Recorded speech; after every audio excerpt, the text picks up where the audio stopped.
The following age-wise chart of 300 passengers flying from Delhi to Pune is prepared by the airline staff.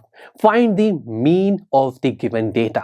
तो students यहाँ पर हमें एक data given है जो एयरलाइन स्टाफ ने रेडी किया है कुछ पैसेंजर्स का, और वो भी एज को माइंड में रखते हुए।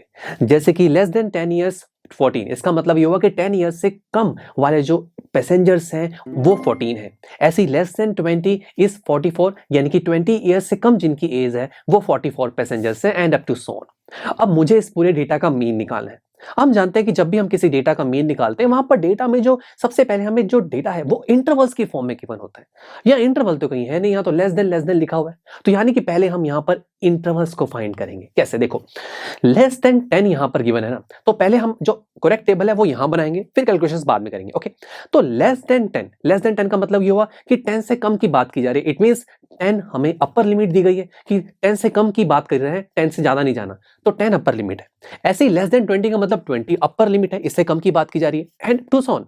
अब यहाँ अपर लिमिट्स तो हमारे पास आ गई, बट लोअर लिमिट्स कैसे निकालें? तो हम जानते हैं कि जब भी हम क्लास इंटरवल्स को स्टडी करते हैं तो उसमें से एक क्लास इंटरवल की जो अपर लिमिट होती है वो नेक्स्ट की लोअर लिमिट बन जाती है। तो फर्स्ट इंटरवल में अपर लिमिट 10 है तो वो नेक्स्ट की लोअर बन जाएगी। ऐसी नेक्स्ट में 20 अपर है तो वो नेक्स्ट की लोअर बनेंगी, and up to so on. अब आप सोचेंगे यार ये तो सबकी रेडी होगी, फर्स्ट वाला तो रह गया। तो आप खुद सोचो बाकी जो इंटरवल्स हैं उनके बीच का डिफरेंस क्या चल रहा है? 10 का डिफरेंस है, तो ऊपर भी 10 का डिफरेंस के लिए क्या करना पड़ेगा? हमें 0 से स्टार्ट होना पड़ेगा, 0 to 10, तभी तो डिफरेंस 10 आएगा। तो यहां से एक आइडिया मिल गया। अब चलो ठीक है, हमने इंटरवल्स बना लिए, लेस देन को इंटरवल्स पे कन्वर्ट कर लिया, बट अभी भी कुछ गड़बड़ लग रही है डेटा में। वो ये कि आगे जो हमें नंबर्स दिए हुए हैं सेकंड कॉलम में, ये भी बड़े अजीब से हैं। हमें लग रहा है कि ये कुछ फ्रीक्वेंसीज दी हुई है ना, राइट? आपको भी लग रहा होगा कि टेबल में नेक्स्ट कॉलम फ्रीक्वेंसी का होता है, बट ये फ्रीक्वेंसी नहीं है। बिकॉज यहां हमें क्या कहा गया कि 300 पैसेंजर्स का डेटा यहां बनाया गया है, राइट? अब देखा जाए सबसे लास्ट में, वहां हमें क्या कहा गया? लेस देन 80 ईयर्स से कम वाले जो पैसेंजर्स हैं वो 300 है। अब इसका क्या मतलब हुआ कि इसी फर्स्ट पूरी रो में 300 पैसेंजर्स आ चुके हैं, 80 से कम पैसेंजर्स 300 है कंप्लीट। तो ये ऊपर वाले पैसेंजर्स कौन से हैं? फिर 300 तो यही कवर हो गए। तो यानी कि ये फ्रीक्वेंसी नहीं है, ये क्यूमुलेटिव फ्रीक्वेंसी हमें गिवन है। तो हम अब क्यूमुलेटिव फ्रीक्वेंसी से फ्रीक्वेंसी निकालेंगे, और वो निकालना बहुत आसान है।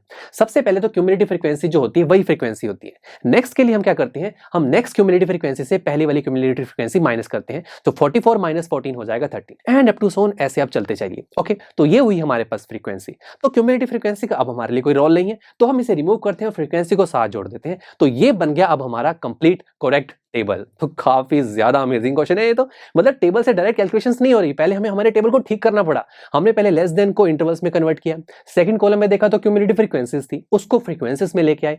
अब काम बनेगा। अब हम क्या करते हैं? तो हमें पता है मीन निकालने के हमारे पास डिफरेंट मेथड्स हैं। डायरेक्ट मेथड है, assumed mean and step deviation method.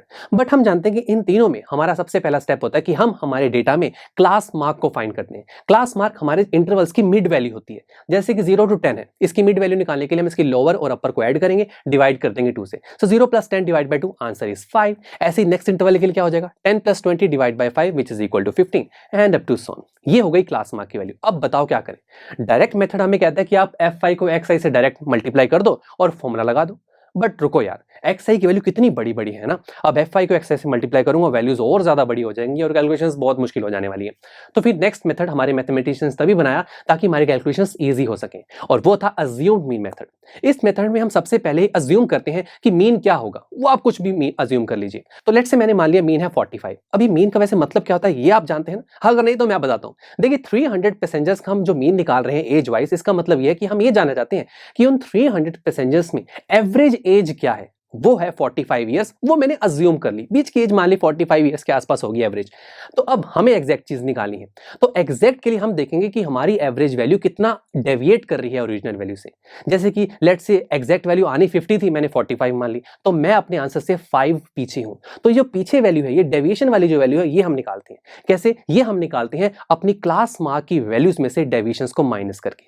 तो हमारा जो नेक्स्ट कॉलम बनेगा वो डेविएशंस का ही बनेगा, जिसमें से हम क्लास मार्क में से अज्यूम्ड मीन माइनस करते रहेंगे। सो 5 - 45 - 40, 15 - 45 - 30, and up to so on. तो ये हमारे पास डेविएशंस आ गई। अब अज्यूम्ड मीन मेथड में हम fi को xi से नहीं, हम fi को di से मल्टीप्लाई करते हैं, और देखा जाए तो di xi से छोटे आ रहे हैं। ग्रेट, हमारा यही तो पर्पस था कि हमारी xi की वैल्यू छोटी हो जाए। बट अभी भी देखा जाए डी इतनी भी छोटे नहीं है कि हमारी कैलकुलेशंस ज्यादा आसान हो पाए। तो हमारे पास एक लास्ट स्टेप है जो और भी सबसे ज्यादा इजी है, that is step deviation method.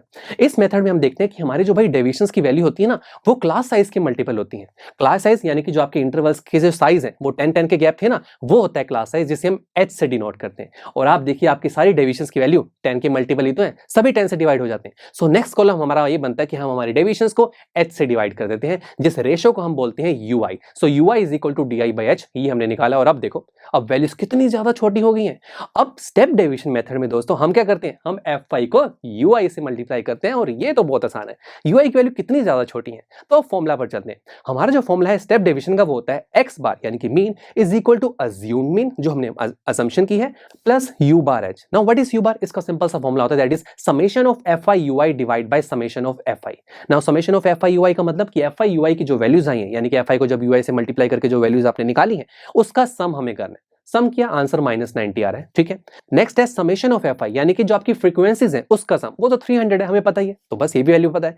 h हम जानते हैं 10 है, a हमें पता है जो हमने लेट किया 45। सारी वैल्यूज हमारे पास है, सारी वैल्यूज को हमने पुट किया। 45 plus bracket -90 divide by 300 into 10, बस इसे सॉल्व किया तो फाइनल आंसर हमारे पास आ गया 42। तो यानी कि मैंने अजम्पशन की थी कि आंसर 45 आएगा, बट फाइनल आंसर क्या आ रहा है 42, यानी कि मैं 3 वैल्यू से डेविएट कर रहा था, तो ठीक है हम आसपास ही थे। तो यानी कि मैं कह सकता हूं कि इन 300 पैसेंजर्स में जो एवरेज एज है वो है 42 ईयर्स। यही हमें फाइंड करना था।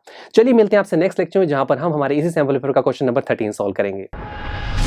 आई एम श्योर स्टूडेंट्स आपको ये लेक्चर काफी पसंद आया होगा, और ऐसे ही मजेदार तरीके से अपने हर एक कॉन्सेप्ट क्लियर करने के लिए डाउनलोड कीजिए PUSTACK ऐप को, जहां पर आपके पास और भी बहुत सारे ऑप्शंस होंगे, जैसे कि back exercise solutions, tip videos, sample papers and much more. So what are you waiting for? Download the app now.